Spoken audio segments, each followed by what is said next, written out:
Amigos, prepárense porque esto va a ser fuerte. Se supo. Por fin estalló la bomba que todos estábamos esperando sobre Burak y Neslihan. Su peor confrontación, la que se rumoreaba desde hace meses, parece que se ha filtrado y vaya tela marinera. Estábamos todos con la mosca detrás de la oreja, ¿verdad?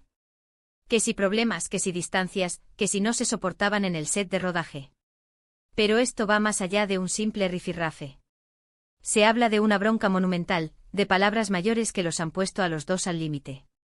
Imagínense la tensión en el plató. Yo creo que eso explica muchas cosas, ¿no creen? Ese feeling raro que a veces se notaba en las entrevistas, las miradas esquivas, y ahora tiene todo el sentido del mundo. Lo que me llega a mí, y créanme que he estado husmeando mucho, es que el problema no es superficial. No es una discusión tonta por quién se llevó la última galleta. Esto tiene raíces profundas, algo que venía gestándose y que explotó en un momento crítico. Piénsenlo. Trabajar codo con codo, interpretando a parejas de ensueño, mientras en la vida real la relación está hecha pedazos. Tiene que ser un infierno. Para ser honestos, yo ya intuía que algo así iba a pasar. A veces la química en pantalla es tan potente que nos imaginamos que fuera de cámaras todo es igual de bonito. Pues no siempre es así. Y con Burak y Neslihan, que son dos titanes de la actuación, con personalidades fuertes, era de esperar que en algún momento chocaran. Pero esto se sale de toda previsión. Muchos dicen que esto es un simple cuento de celos o malentendidos de pareja. Pero yo sospecho que hay algo más estratégico, o quizás más doloroso.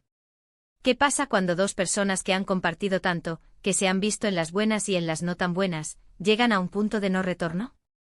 Se dice que hubo gritos, que incluso alguien tuvo que intervenir. Uf.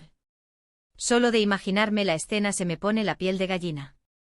Y ahora la pregunta del millón, ¿cómo afecta esto a su carrera? A estas alturas, con la fama que tienen, una confrontación de este calibre puede ser un arma de doble filo. Por un lado, alimenta el salseo y atrae público a sus proyectos, porque todos queremos saber qué pasa detrás de las cámaras. Por otro lado, la tensión y el mal rollo son contagiosos, y eso se nota en la interpretación, en el ambiente de trabajo. Yo sinceramente creo que lo que está pasando ahora mismo es que están intentando apagar el fuego o quizás controlar la narrativa. Es lo típico, ¿no? Cuando algo así sale a la luz, los equipos intentan minimizar el daño. Pero cuando algo es tan gordo, tan visceral, es difícil de ocultar por completo. ¿Y qué hay de su futuro juntos? Porque seamos sinceros, no solo son compañeros de trabajo, son una pareja con una historia. ¿Podrán superar esto? ¿Volverán a mirarse a los ojos sin recordar este momento? Yo tengo mis dudas, amigos. Esto suena a un antes y un después, a una grieta que quizás ya no se pueda reparar. Pero bueno, esto es solo lo que yo veo y lo que me llega. ¿Ustedes, que también están al tanto de todo, qué creen que pasó realmente? ¿Fue una pelea puntual o el principio del fin? Quiero saberlo todo.